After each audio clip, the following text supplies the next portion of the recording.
Я вітаю вас, малята, бо сьогодні гарний день. Сонце гріє і сміється, хмарка біля нього в'ється. Шлю вам, дітки, всім вітання і найкращі побажання. Вітаю вас, малята! Я, чарівна осінь, завітала до вас у гості і принесла вам букет гарних осінніх квітів.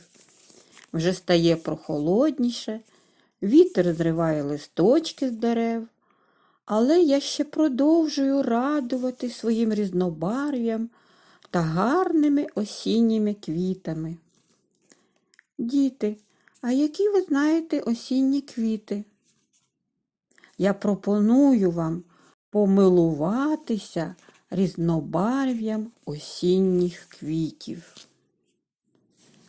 Це жоржина, найвища квітка в осінньому квітнику з найбільшими квітами. Розцвітають жоржини у вересні та прикрашають осінню клумбу до заморозків. Це айстри. Айстри мають надзвичайно різноманітне забарвлення. Назва айстрів означає зірка, адже квітка дійсно схожа на зірку. А це чорнобривці, найароматніші осінні квіти. Цікаво, що листочки чорнобривців пахнуть сильніше, ніж квіти.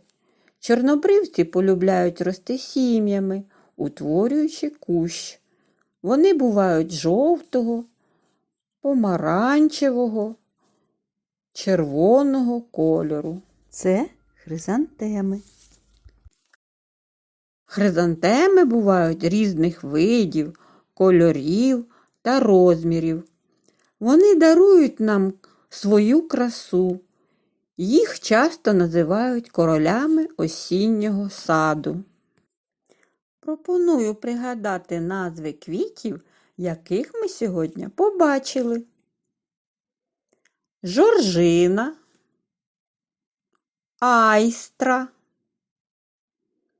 чорнобривець, хризантема.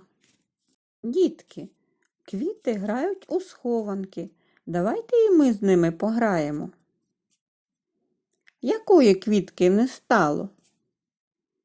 Так, чорнобривця. Нині осінь нас чарує, неповторна й чарівна. Різні барви нам дарує і дивує нас вона. Виглядає так казково восени і парк, і гай. Розмаїттям кольоровим прикрашає осінь край. Дякую вам, малята, за вашу увагу. До зустрічі!